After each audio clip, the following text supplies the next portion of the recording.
I'm Emily Rooney. Welcome to Beat the Press. Our topics. The Boston Globe's three-part series on Boston cabbies gets mostly raves, but the Boston Herald questions the paper's ethics. The Associated Press style book drops the term illegal immigrant. Did it cave to political pressure? A critic everyone could follow, the legacy of Roger Ebert. And our panel rants and raves of the week. Joining me are Dan Kennedy of Northeastern University, WGBH's Callie Crossley, author and journalist Roy Harris, and John Keller of WBZ. First, the Boston Globe launched a three-part investigative series into the dicey world of cab drivers and shady cab owners this week. To get a better feel for the story, Globe reporter Bob Hohler got a Hackney license and drove for 8 days. Now, the Boston Herald says Hohler used shady journalistic practices. The Boston Globe's Spotlight report, Driven to the Edge, exposes the seedy underside of Boston's taxi business. The largely immigrant workforce of drivers experiences staggering exploitation at the hands of cab owners. The three-part series chronicles how drivers are subjected to bribery, fraud, and abusive treatment, all while city officials look the other way. To get at the story, reporter Bob Hohler, who put himself through college driving a taxi in the 70s, got behind the wheel again. In late 2012, he got a new Hackney license and spent 8 shifts driving for Boston Cab. He witnessed firsthand the driver's daily exploitation. That firsthand experience included a serious accident while Hohler was driving, something he noted in the story and in this Globe video. This was my 7th night out. Person ran a red light and caused this huge collision between us and totaled the cab and I suspect the other car as well. That bang-up had the Boston Herald crowing and questioning whether Hohler was at fault. The Herald also questioned Hohler's ethics for masquerading as a cabbie. That had Globe editor Brian McGrory fuming.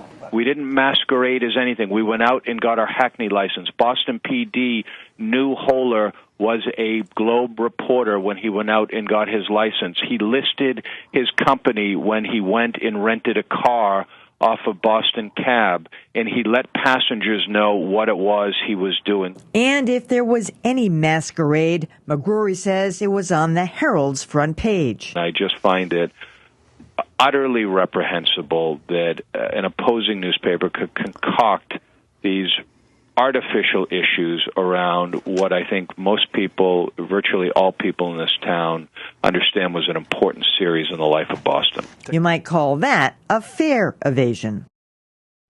Well, first of all, let's stipulate this was fantastic reporting. It was well documented, went back 9 months. There was 4 people working on this story. All of that time, Bob Hohler, getting he was a Hackney driver before, getting it again, and he's got the mayor scrambling, he's got the Boston Police Department scrambling. This is the kind of work that the Spotlight team does that takes action. On the other hand, this is the kind of thing that the Boston Herald does. They tweak the Boston Globe. When the Boston Globe broke that great story about who the tipster was in the Whitey Bulger story, they had a front page story saying they would never do that. That's scandalous that they outed somebody who's potentially, whose life could be in danger because now their name is in the media. The one issue that I think was kind of provocative was the issue of whether Bob Hohler properly identified himself. He said he was a NYT, company NYT, New York Times. What does he do? Sports. Did he write down there, Boston Globe, investigative Spotlight team reporter? No, he didn't. But he did identify himself. And I'm thinking, so what if he didn't? I know this goes back decades to the old Food Lion case, and people got in trouble for not identifying themselves. But I think sometimes the ends justify the means. Well, first of all, it was a tremendous piece of reporting, and I thought that part 3 that in which we learned about Bob Hohler's experiences as a cab driver made for particularly interesting reading. And in a video interview that's on the Globe site, Bob Hohler does make it clear that he was not fully forthcoming with the Boston Cab Company as to who he was and what he was up to. And he was able to observe things that he frankly would not have been able to observe if he'd gone around with a fedora that said press on the side. The thing about this type of reporting is it's not that you should never do it. It's that it is a big deal and it should be discussed at the highest levels of the news organization before you go about doing this. And I'm sure it was. I thought it was a great piece of reporting, and I'm glad they did it. Well, had the Herald not come out with that story, the big bang-up story on the front page, I think we'd still be talking about this series on this program tonight, and it would all be about what the Globe did and the service they did for the community and how terrific, the information was that we got and how well done it was.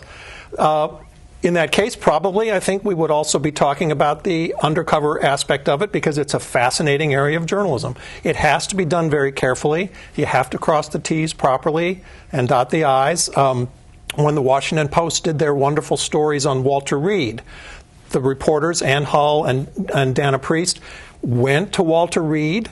They didn't tell anyone who they were. They sat there and watched what was going on, and then when they started to do their reporting, they identified themselves individually to who they were talking to. I'm sure that's the case with Bob Holler here.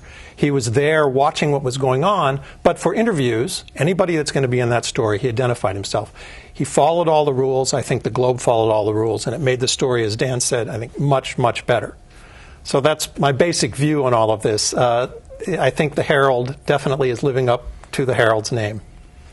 I mean, I think, there's a couple things, I think. First of all, you identify yourself in so much as you don't blow your cover, really, frankly, if you're undercover. And he wanted to be undercover. And I've thought again that the line that most journalism ethics people talk about is, could you have gotten the story in another way?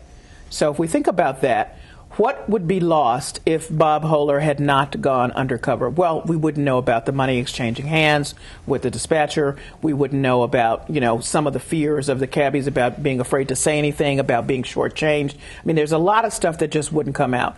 Could they probably get some documents to say some of that? Yeah, but it's an entirely different thing to witness, particularly that money exchange and the pressure and the fear in that room. And, by the way, how long he had to sit there because he wouldn't give up any money. He didn't. So he sat there 2 hours as opposed to the other people who gave up some money and were able to hit the streets earlier. Well, he didn't have to, of course, because he's a reporter. So for me, that passed the test. That's, I don't see how he could get that otherwise. I think what makes some people uncomfortable and gave me pause is when the Herald reported about the changes in the police report after the accident. All right, it said one thing, then they went back and corrected it. Well, what's that about? That just sort of made me a little uncomfortable. And that's certainly not anything I would know about, to your point, Roy, unless the Herald had decided to do its thing as the way it does. So. And the series, of course, is excellent. I am now petrified to get in a cab. And I'm never getting in one cab particular, but okay. Yeah, I think it's unanimous. No. They did a great job on it. And it's a long overdue story. I mean, I've been wondering for my whole life, riding cabs in Boston, what is the story with this industry? So kudos to the Globe. The issue of the accident, it's he said, she said. There's two different versions. I think the Herald should sick the truth squad on it. I'm sure they'll get to the bottom of it. But this issue of undercover journalism, I agree with what you said, Dan, that it needs to be done very carefully and with attention to detail. But I hope people understand that really ripe, terrific investigative stories like this don't grow in an apple orchard where a reporter, as you said, with the fedora on with the press card in it, can stroll through picking the ripest ones and putting them in him or her basket. Sometimes, you have to get, if you'll pardon the expression, down and dirty. Not that there's anything necessarily dirty about undercover journalism, but I'm reminded in this whole episode of the Mirage Bar that I believe the Chicago Sun-Times opened, the basically fake bar, and it attracted all the corrupt health inspectors and city officials and so forth. None other than Ben Bradley, then editor of the Washington Post, led a charge to deny the paper a Pulitzer for that series because the tactics used were dubious. Sounds more like professional jealousy to me. Of course, Brian McGrory was a little bit defensive on this. He refuses the word. He said it wasn't undercover. We identified ourselves. Well, it was undercover. Yeah. It was certainly partly undercover. Sure. Which is nothing wrong with that. No, there isn't. Not a thing.